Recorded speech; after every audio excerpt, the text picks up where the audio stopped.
Sabiduría para hablar bajo la corrección. Sabiduría para hablar bajo la corrección. Salmo 39, al músico principal, a Jedutum, Salmo de David. Yo dije, atenderé a mis caminos para no pecar con mi lengua. Guardaré mi boca con freno, en tanto que el impío esté delante de mí. Enmudecí con silencio, me callé aún respecto de lo bueno, y se agravó mi dolor. Se enardeció mi corazón dentro de mí, en mi meditación se encendió fuego, y así proferí con mi lengua.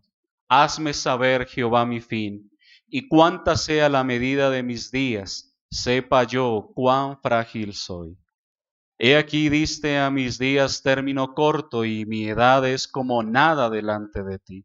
Ciertamente es completa vanidad todo hombre que vive. Selah. Ciertamente como una sombra es el hombre. Ciertamente en vano se afana. Amontona riquezas y no sabe quién las recogerá. Y ahora, Señor, ¿qué esperaré? Mi esperanza está en ti. Líbrame de todas mis transgresiones. No me pongas por escarnio del insensato. Enmudecí, no abrí mi boca, porque tú lo hiciste. Quita de sobre mí tu plaga. Estoy consumido bajo los golpes de tu mano. Con castigos por el pecado corriges al hombre y deshaces como polilla lo más estimado de él. Ciertamente vanidad es todo hombre. Selah. Oye mi oración, oh Jehová, y escucha mi clamor. No calles ante mis lágrimas, porque forastero soy para ti y advenedizo, como todos mis padres. Déjame y tomaré fuerzas antes que vaya y perezca. Este salmo se titula Al músico principal, a Jedutún. Es un salmo de David. Dentro de lo que nosotros ya entendemos, el salmo al músico principal, que es Dios. Pero en esta ocasión el salmista da también una dirección a este salmo y es a Jedutún.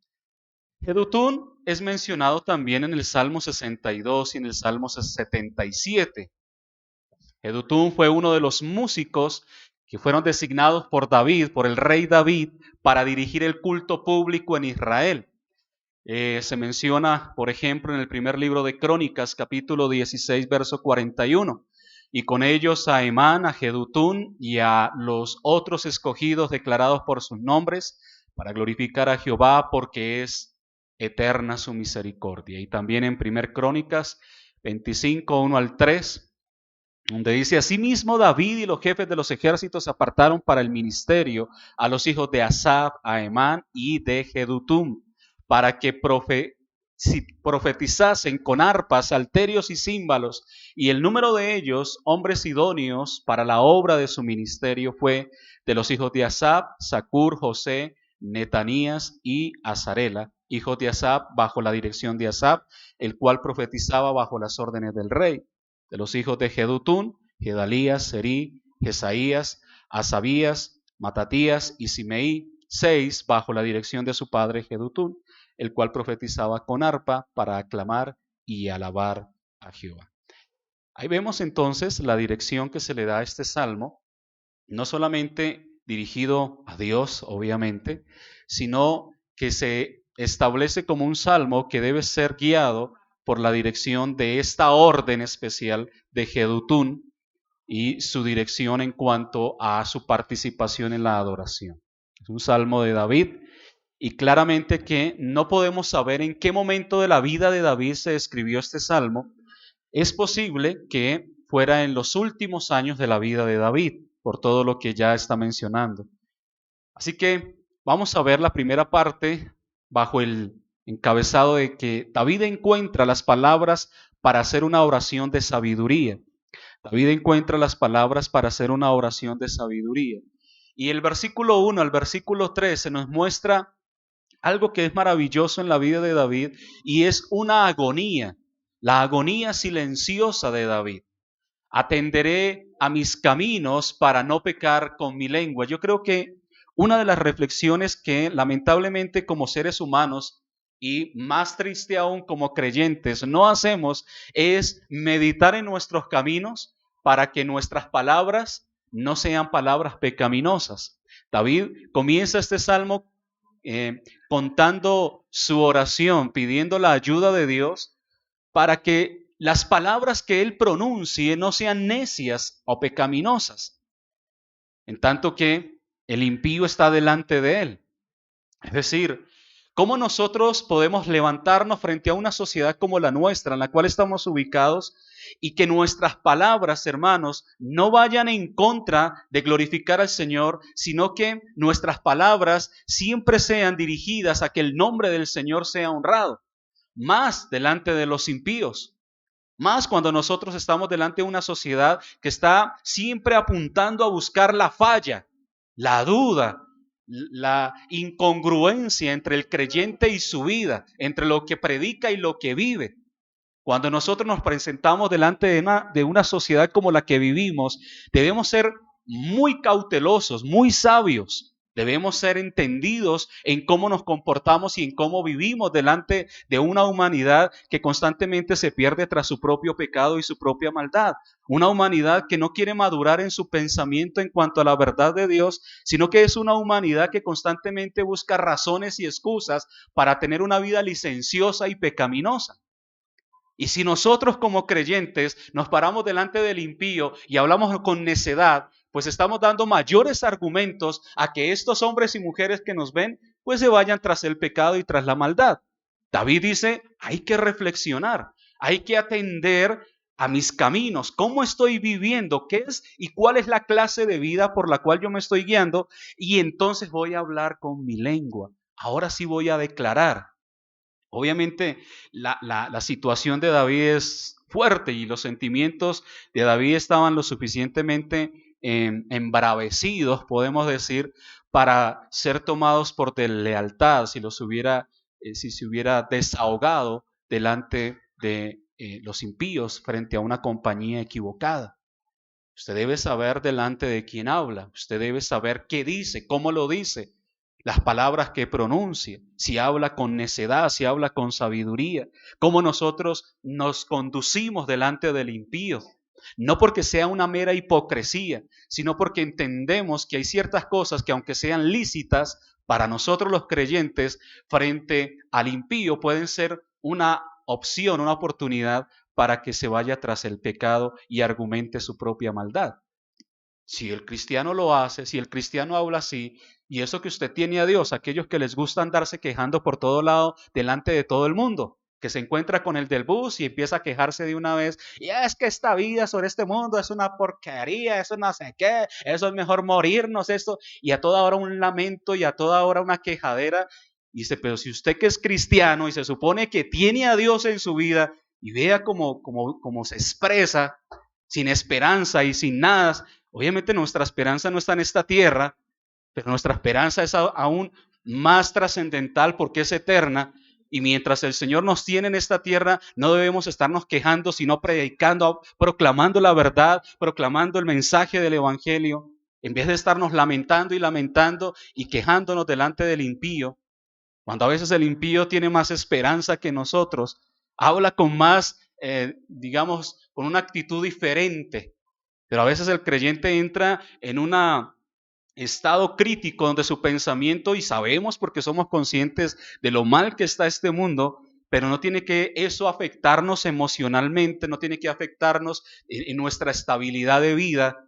Nuestra vida es estable no porque el mundo esté estable, sino porque Dios está con nosotros. Y si nosotros no declaramos con esta fe, con esa confianza lo que estamos viviendo y lo que estamos predicando y lo que somos, pues imagínense dónde queda el que no tiene esperanza en Dios, el que no tiene confianza en el Señor. Y después de que usted se ha quejado todo, después le dice, pero lo invito a la iglesia, porque allá nos hablan y nos animan en la iglesia. Y pues, ¿qué forma de animarlos los que le están usando? Entonces, no hay razón de ser. El mundo está cada vez peor y es una realidad, pero nuestra confianza no está en este mundo. Nuestra felicidad y nuestra actitud delante de este mundo para vivirlo día tras día no es la condición del mundo, es la confianza que tenemos en nuestro Señor, es la certeza que nosotros podemos tener que el Señor nos está acompañando en todos estos procesos, que el Señor está con nosotros en la necesidad y en la abundancia, que el Señor está con nosotros para sostenernos en medio de las tentaciones y de los ataques de este mundo. David reflexiona sobre esto. Sabía que esas personas malinterpretarían y utilizarían para mal sus palabras. Para ellos sus palabras parecerían una crítica a Dios y sus caminos. Por ejemplo, si no, Señor, ¿por qué me pasa a mí esto? Y pronunciar eso delante del impío. Ay, vea, este se está quejando de Dios. Vea, se está renegando acerca de Dios. Estas palabras van delante de Dios. Si usted tiene algo que decirle a Dios del por qué está viviendo cierta situación en su vida, vaya a la presencia del Señor y dígaselo a Él, pero no delante de la gente y menos de un impío, menos de un inconverso. Los creyentes más firmes se ejercitan en la incredulidad. Es la incredulidad la que nos lleva a ejercitarnos para creer. Los momentos de aflicción, los momentos donde no vemos nada, ahí es donde se fortalece la fe. Y sería hacer la obra del diablo, hermanos, el nosotros ponernos a cuestionar abiertamente y públicamente nuestras sospechas, nuestras dudas. Eso sería una traición. ¿Qué dice David? David lo que dice es, enmudecí con silencio, me callé aún respecto de lo bueno. David dijo, es mejor quedarme callado. Si usted no va a hablar para bendecir y glorificar el nombre del Señor, mejor haga silencio, mejor calle, mejor no diga nada delante del impío. A David le resultó mucho más fácil quedarse callado. Y dice la Escritura, aún el necio cuando calla es pasado como sabio. Pero nosotros a veces hablamos demasiado y más de lo que debiéramos hablar. El callarnos es el problema. Y hablamos cosas sin pensar. Y después, ay, pero ¿por qué dije eso? Ay, pero ¿por qué hablé? El asunto es que las personas que son sabias siempre se toman por lo menos 10 segundos antes de hablar. ¿El niño está afuera? ¿Por qué no lo amarran? Digo, ¿por qué no lo traen para acá? Pasan y se lo llevan y... Esta clase de cosas, hermanos, son las que nos lleven a nosotros a reflexionar sobre cuánto nosotros hemos crecido en madurez y entendimiento acerca de la verdad de Dios.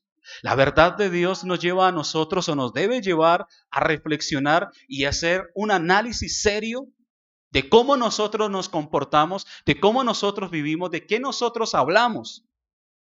El coger frente a situaciones y mejor darnos un tiempo de pensar y luego actuar, luego decir, luego pronunciar nuestras palabras. Vienen situaciones difíciles, vienen momentos complicados, vienen confrontaciones fuertes, pero lo mejor es, si no vamos a pronunciar palabras sabias, hacer silencio. Y David estaba sintiendo la presión. Como todos sentimos presión cuando vienen sentimientos encontrados. Cuando vienen situaciones que van en contra de nuestra conciencia, de nuestra verdad, de nuestra realidad. Cuando estamos viviendo momentos difíciles donde pareciera como que todo se pone de acuerdo para venir en contra nuestra. Y eso genera conmoción en nuestra vida. Pero esa conmoción en nuestra vida no debe generar palabras despectivas o palabras sin pensar, palabras que solamente brotan de un corazón inmaduro. La madurez del creyente se ve en el reposo, en el sosiego de poder meditar antes de hablar. Por eso nosotros callamos y hacemos silencio y meditamos. De hecho, aquí hay un librito que nos mandaron. Si quiere ejercitarse en eso, se lo regalo ahorita cuando terminemos. Meditar. El meditar a nosotros nos falta tanto el tener esos tiempos de pensar antes de actuar, pensar antes de hablar, pensar antes de tomar decisiones, porque eso hace parte de la vida del ser humano maduro, entendido, sabio. Si nosotros simplemente vamos ahí actuando a como vaya dándose las cosas, hermano, pues no tenemos la sabiduría. Y en el salmo anterior David muestra esa consagración con el silencio frente a sus acusadores. En el Salmo 37, perdón, 38. Y dice, y soy como mudo que no abre su boca, en el versículo 13. Y en el Salmo 38 la idea era que David hizo bien en no defenderse. Aquí hizo bien en no expresar sus dudas y temores en tanto que el impío estaba delante de él. Pero hay gente que en el trabajo, en el colegio, en donde sea, con los vecinos y hablando y diciendo cosas como sin pensarlas, hablando aún mal de la iglesia, de los hermanos. Eso allá en la iglesia, eso no, esos hermanitos allá, eso. Pero le invito, vamos a la iglesia. Esa clase de situaciones, hermanos, nos dejan como personas en las cuales no se puede confiar. Si una persona va y me habla a mí mal de otra persona, yo debo entender que esa persona va a hablar mal de mí a otra persona. Eso es, no sé, teología básica. Si yo estoy escuchando que una persona me está hablando mal de otro, yo debo ser consciente de que un día esa misma persona va a hablar de mí a otro mal. Eso debe ser, eso es consistente. Así que si una persona viene a hablarle mal a usted de alguien, inmediatamente deténgalo. Spurgeon, frente a este pasaje, él dice, quizás temía que si comenzaba a hablar, seguramente hablaría mal y por lo tanto se abstuvo por completo. Era una manera fácil, segura y eficaz de evitar el pecado, si no implicaba descuidar el deber que le debía a Dios de hablar bien de su nombre. Si usted no va a hablar bien de Dios, pues por lo menos cállese. No deje su nombre manchado. David continúa, se enardeció mi corazón dentro de mí. En este caso, el silencio no fue eh, muy valioso para David, porque al callar dice que empieza su corazón a dolerle, empieza una confusión interna, se enciende un fuego en el corazón de David, mientras él no puede expresar lo que está viviendo, lo que está sintiendo. No sé si alguno de ustedes ha sentido algo como esto, en alguna situación en su vida, en alguna experiencia, donde usted dice, es que si yo no hablo de esto, hermano, me voy a reventar. Esto me está comiendo. La metáfora de se enardeció mi corazón y se encendió el fuego, lo que está tratando de expresar es ira. David sentía al quedarse callado, aunque estaba haciendo bien, su corazón estaba llenándose de ira, porque no podía declarar lo que él estaba experimentando. Y es una emoción bastante fuerte. En Deuteronomio 19:6 dice, no sea que el vengador de la sangre, enfurecido, persiga al homicida y le alcance por ser algo largo el camino y le hiera de muerte, no debiendo ser condenado a muerte por cuanto no tenía enemistad con su prójimo anteriormente. En un momento de ira, hermano, cometemos las peores locuras. Lo peor de nuestra vida se expresa cuando la ira aparece.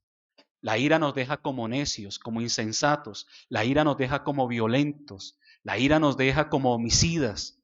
La ira nos conduce a una situación sumamente peligrosa. Y a veces mantenemos airados y mantenemos ofendiendo y dañando a la gente, tratándolos mal porque nos airamos con facilidad. Es más, mantenemos airados. La sociedad nuestra, hermanos, y más vivir en Bogotá, genera tanta presión en nosotros que mantenemos con un estrés muy alto y mantenemos airados. Y alguien medio nos hace algo y ya desfogamos. En Transmilenio nos pisan, nos cierran un carro, nos miran rayado, no nos vende, no nos atiende el de la tienda, nos da muy caro. Cualquier escape que encontremos, hermano, por ahí desfogamos y hacemos daño.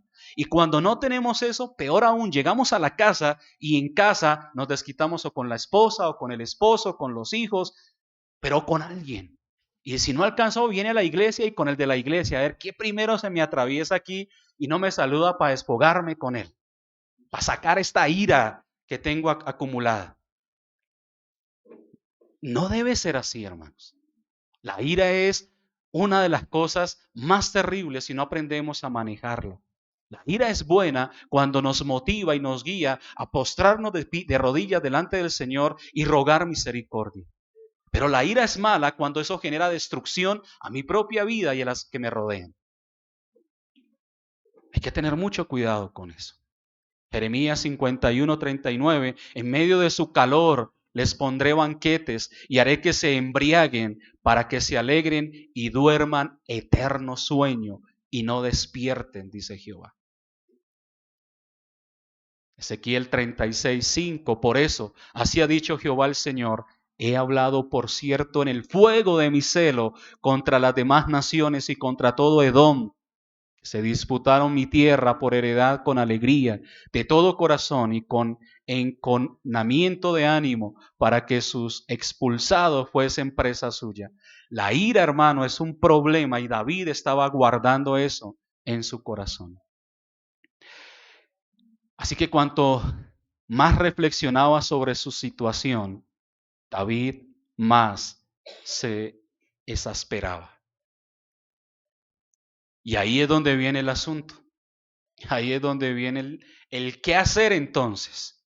¿Qué hacer frente a que yo no puedo quizás expresar si una persona violenta, si una persona me engaña, si en el trabajo están siendo injustos, si un compañero me está dañando, si me están haciendo mala fama, si tengo una mala relación matrimonial, si mis hijos están rebeldes, cualquier situación que pueda generar esa clase de aflicción y de ira en los corazones y que debemos por prudencia para no dar mal testimonio y hablar mal del Señor, quedarnos en silencio y que eso que guardamos en nuestro corazón comienza a generar en nuestra vida dolor, un corazón enardecido.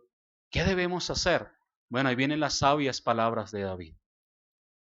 Y es, hazme saber, Jehová, mi fin. El silencio de David se rompió de la mejor manera. ¿Cuál es la mejor manera para enfrentar una situación como esta? La humildad. La humildad. ¿Cómo lo expresa David? La humildad orando a Dios. Señor, esto me está comiendo por dentro. Hazme saber cuál sea mi fin. No hablaría de sus miedos. No hablaría de sus dudas delante de los malos, sino que David derramaría delante de Dios su oración, su corazón. Aquí David le pedía a Dios sabiduría específicamente para conocer la brevedad y la fragilidad de su vida. Sepa yo cuán frágil soy. Sepa yo y sea consciente que soy solamente un hombre, que soy débil, que soy frágil, que soy vulnerable. No soy una persona fuerte, no soy una persona que pueda acabar con todos mis enemigos, pero pareciera que se me olvida que sé eso. Yo soy solamente un ser humano. A veces nos creemos más que seres humanos y queremos como abrazar todas las cosas y tratar de resolver todas las cosas nosotros, y eso nos va consumiendo poco a poco. Nos defraudan, nos engañan, nos mienten, nos ofenden. No, yo puedo con eso. No, yo puedo con eso. Y vamos guardando, y vamos guardando. Pero no estamos yendo al Señor. Cuando llega ese corazón que ya no tolera más sufrimiento, que no tolera más dolor, que no tolera más esto, o nos reventamos delante del ser humano, de cualquiera, y la embarramos, o vamos delante de la presencia de Dios y ponemos delante de Él nuestra causa. Pero debemos hacer algo. No debemos Hermanos, seguir guardando y seguir atesorando cosas en nuestra vida que están generando daño y dolor, que están produciendo ira, que están produciendo rencor, amargura. Y David está viviendo eso, pero él toma una decisión y le dice a Dios, Señor, delante de Dios, hazme entender cuán frágil soy. No somos los supermanes espirituales, hermano. A veces a uno como pastor le pasa que uno trata y el asunto del uno, el asunto del otro, el del otro, y uno dice, sí, Señor, aquí, con esto todavía podemos, todavía podemos. Ya cuando llega el momento, hermano, donde uno dice, no, aquí no puedo más. Aquí hay algo dentro de lo que mi vida está llevando tantas cosas que el cuerpo no soporta, no tolera más. Y esto es lo que está viviendo David. Podríamos haber esperado que David rompiera su silencio regañando a sus enemigos o defendiendo su propia justicia. Él no hizo ninguna de las dos cosas. Buscó a Dios en busca de sabiduría. Spurgeon dice, está bien que la salida de su alma fuera hacia Dios y no hacia el hombre. Oh, si mi corazón hinchado de hablar, ha de hablar, Señor, que hable contigo. Si mi corazón cargado, si mi corazón lleno de dolor y de sufrimiento debe hablar, que sea delante de Dios, hermano. Si hay algo que debemos expresar, que sea delante de la presencia del Señor. A veces nosotros hablamos delante de los hombres con la intención de generar lástima, compasión, para que nos tengan por pobrecitos. ¿Está mal hablar delante de los hombres? Depende de cuál hombre hablas. Si es de tu hermano, de tu hermana, está bien. Pero delante de los hombres impíos, no lo hagas. Hazme saber mi fin.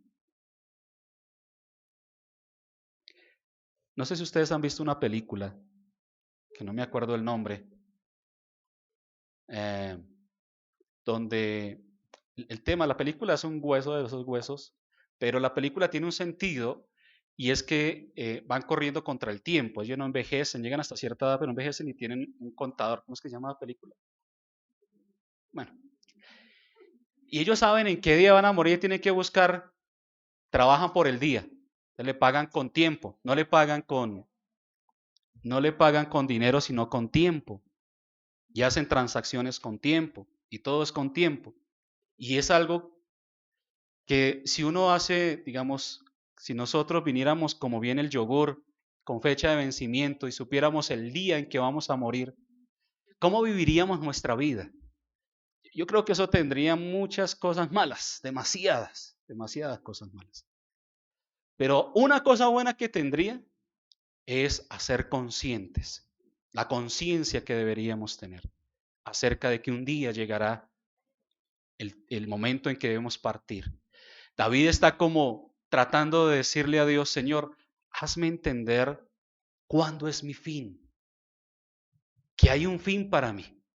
Cuando uno habla con los jóvenes, los adolescentes que están entre 12, 15, 18 años, uno los ve y esos adolescentes creen que ellos nunca van a morir, que la vida les debe, que todo el mundo les debe, que todo el mundo tiene que correrles, que la vida le pertenece y que todo el mundo es suyo. Cuando uno pasa de los 25, 30, se va dando cuenta de que el que está endeudado es uno.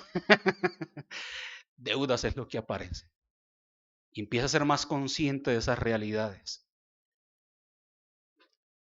A nosotros nos falta mucha más conciencia de saber cuándo es nuestro fin. Hazme saber mi fin.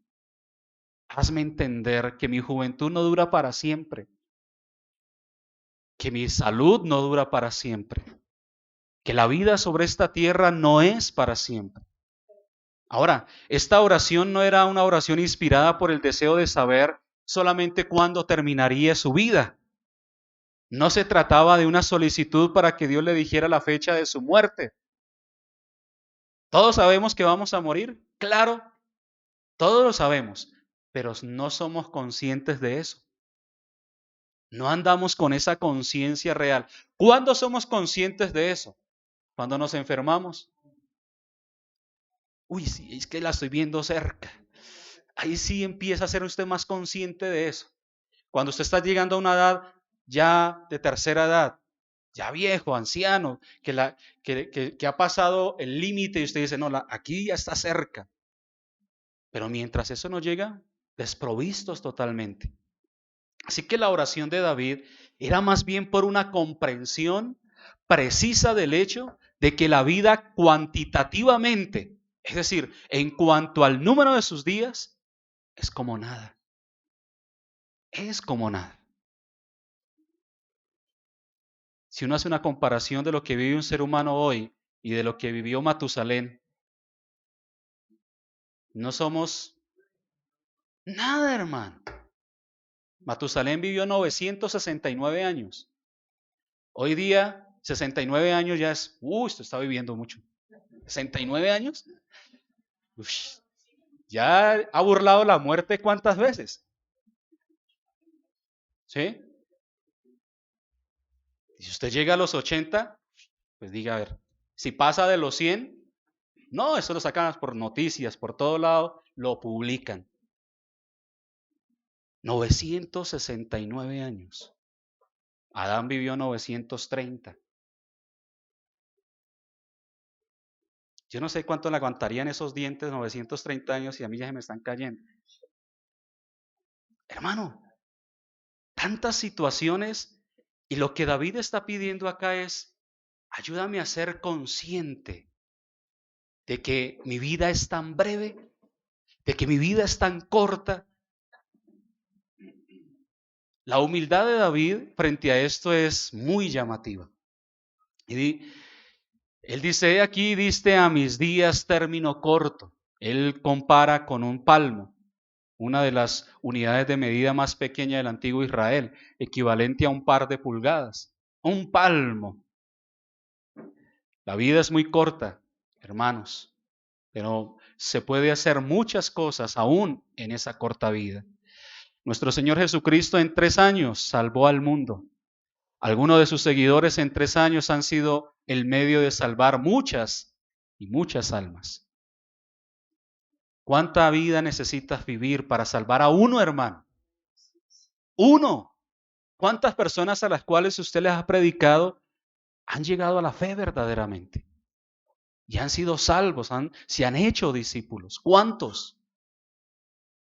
¿A cuántos podemos contar que usted haya invitado a la iglesia, les haya discipulado y se haya orado y haya rasgado sus vestiduras, hermano, clamando por esa vida hasta verla usted sentada ahí recibiendo también y siendo un discípulo? ¿Cuánto? ¿Llevamos 10, 20, 30 años en el Evangelio y ni uno?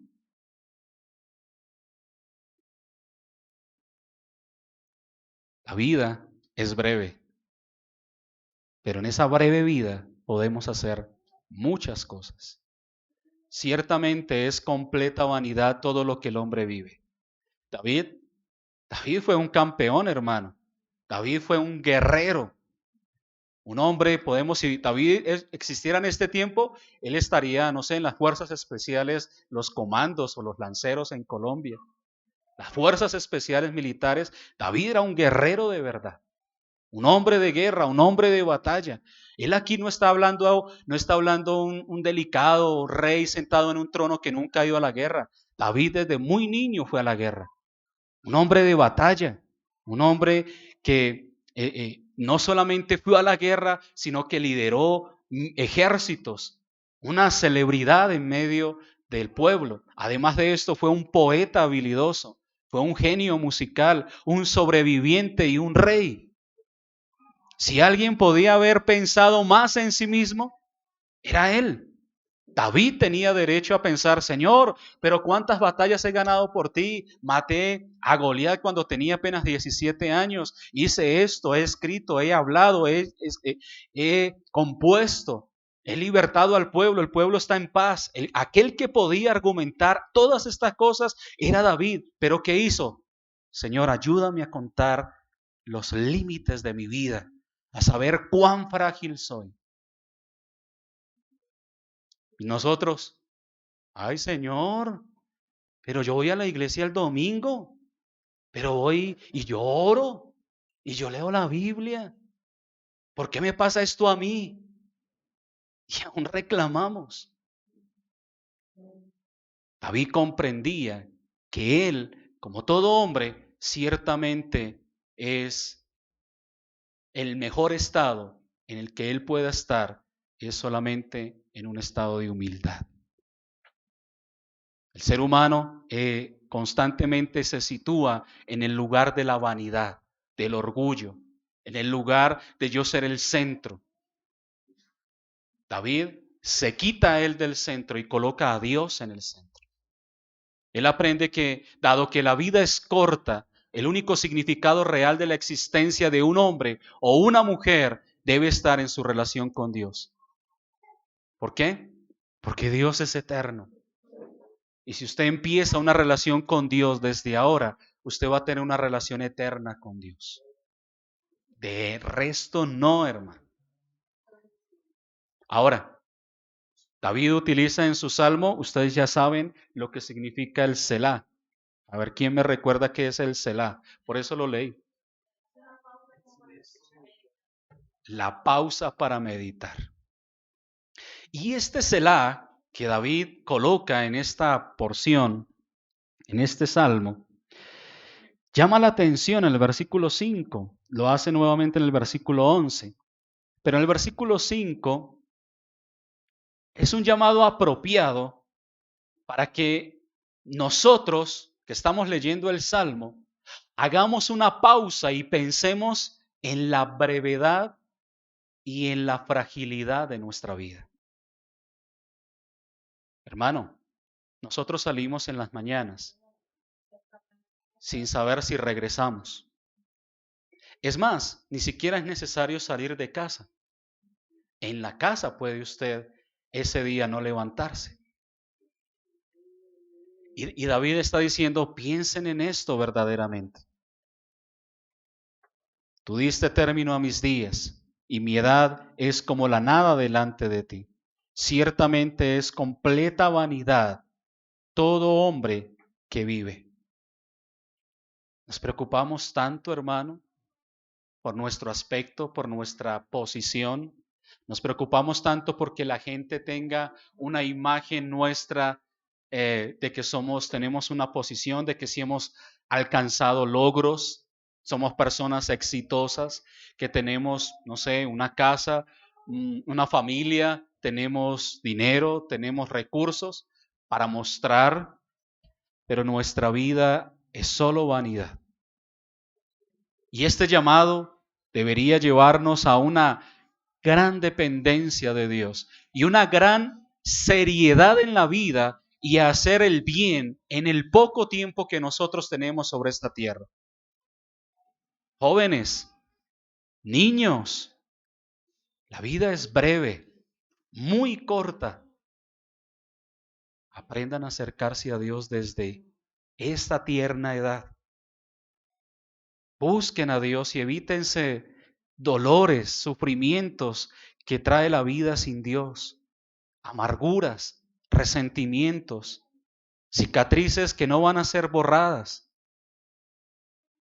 Muchos pensarán más adelante, después, cuando ya haya disfrutado, entonces sí, pero el verdadero disfrute lo encontramos solamente en Dios. En Dios encontramos el poder disfrutar de esta vida a toda plenitud, con toda libertad, con toda seguridad y con toda confianza. David continúa diciendo, ciertamente en vano se afana.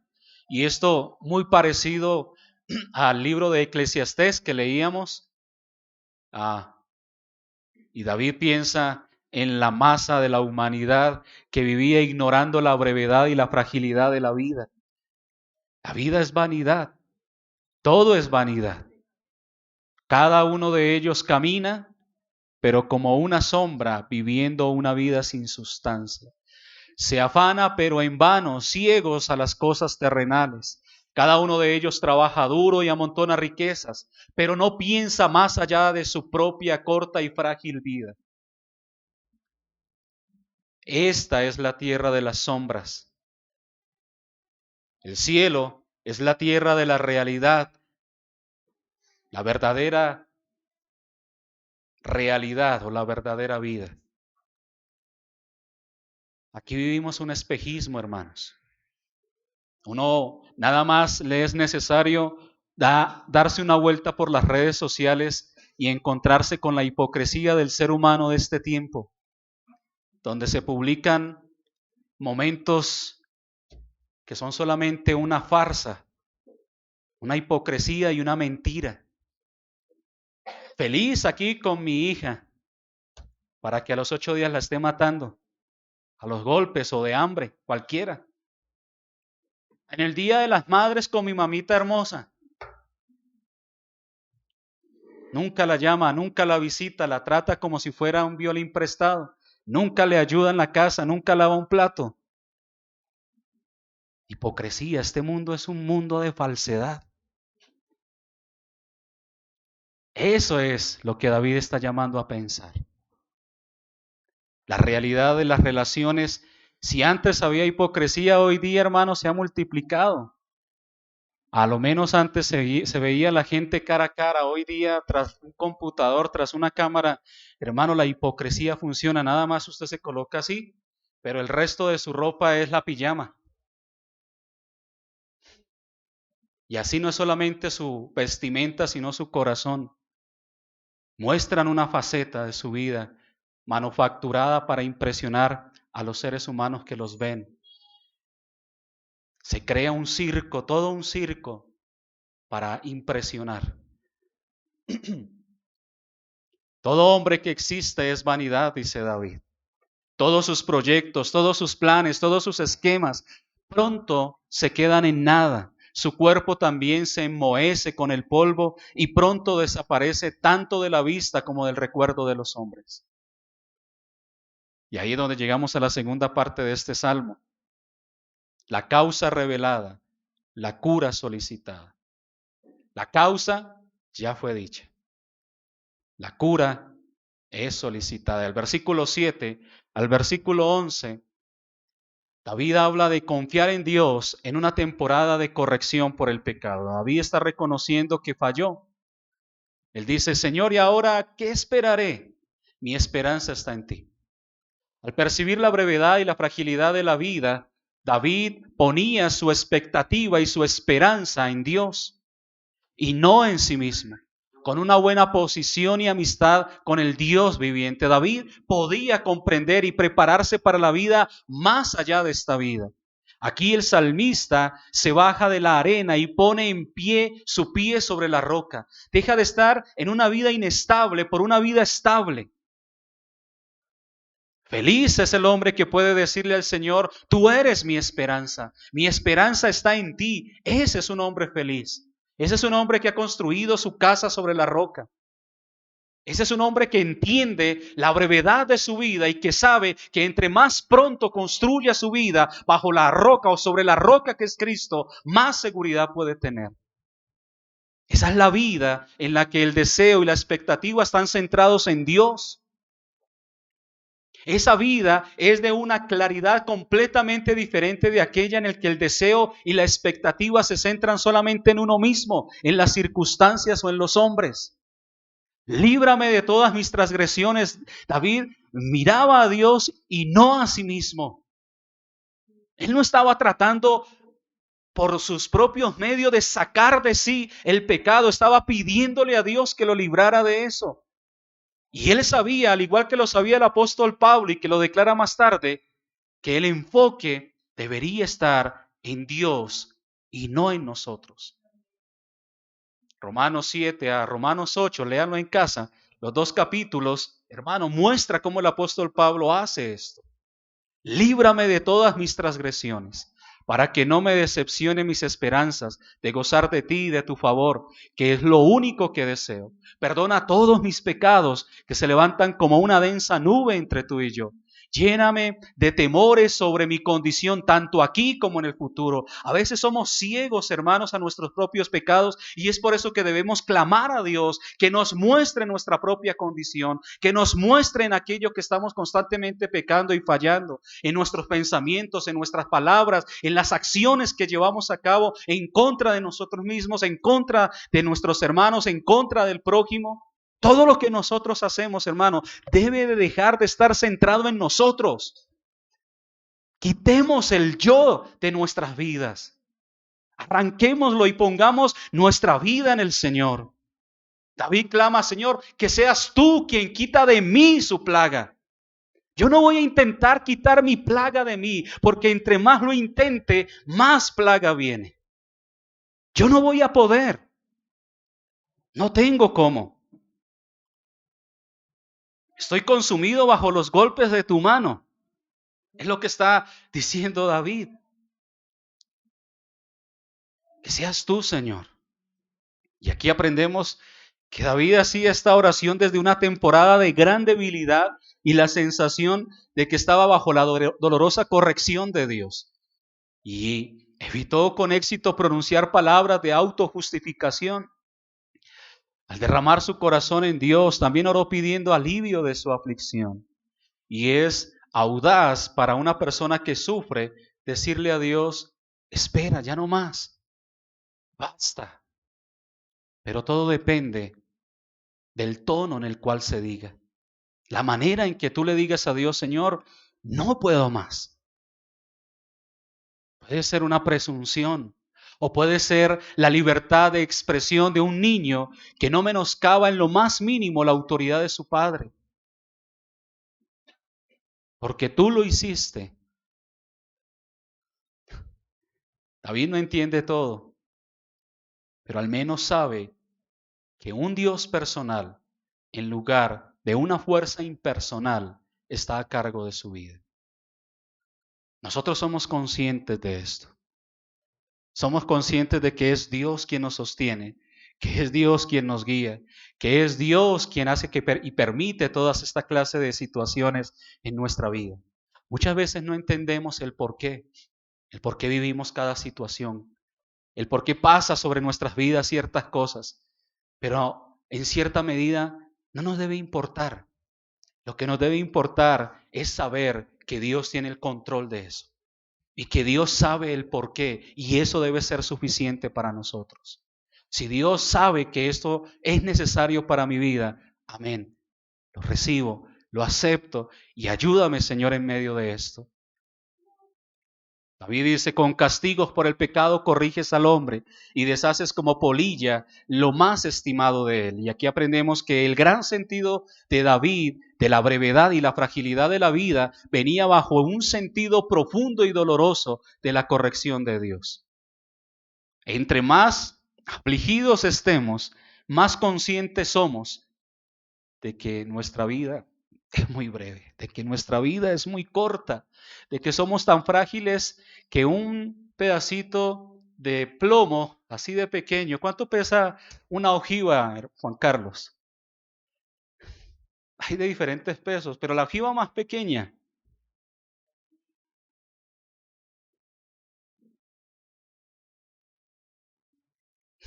pongamos 2 gramos, 2 gramos, de 3 a 5 gramos, 3 gramos, la ojiva más pequeña, y una ojiva de esas te mata. Así eres de frágil. Pero a veces nos creemos.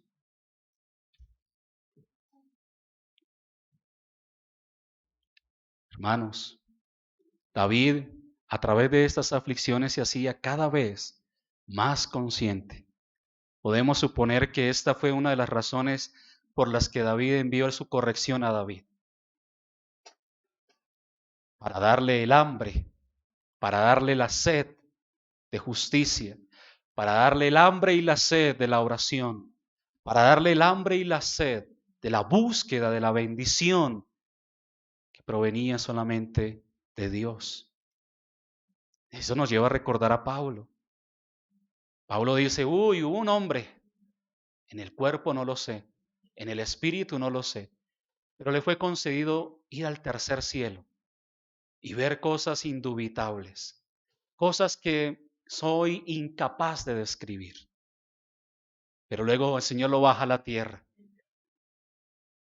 y el Señor le puso un aguijón en su carne para que lo controlara y no fuera desmedido su orgullo por tener tales privilegios en la presencia de Dios. Y dice Pablo, y he clamado a Dios 3 veces que me quite esa enfermedad. Y el Señor le ha dicho, bástate mi gracia, porque en tu debilidad mi poder se perfecciona. Es en nuestra debilidad, hermanos. Es en nuestra flaqueza. Es en el reconocimiento de que somos solamente hombres. No somos Dios. No somos pequeños dioses, como dicen algunos pseudopastores. No, somos hombres. Lo vil y menospreciado de este mundo. Lo necio de este mundo. Aquí el que importa es Él. La metáfora que utiliza David de la polilla sugiere la brevedad de la vida del hombre y el poder destructivo de una polilla. Deje una polilla en su armario. ¿Cuánto vive una polilla? No sé, pero vive muy poco. Lo que dure comiéndose su camisa. Así es la brevedad del hombre y así es el daño que hace. Eso es lo que está diciendo David. Verso 12 y verso 13, concluyendo.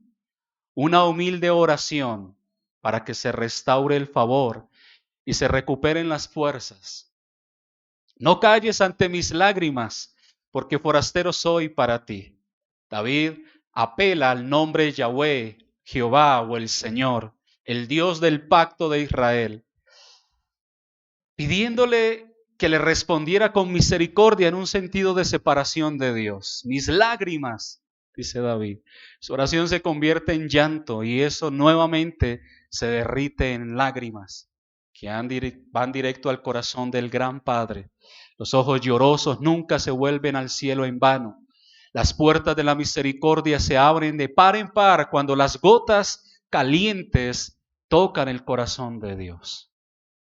Él dice, tus lágrimas están en mi redoma. Nuestras lágrimas son contadas por Dios. No lágrimas de cocodrilo, ¿no? Lágrimas verdaderas, lágrimas sinceras, por un verdadero amor a Dios, por una verdadera devoción al Señor.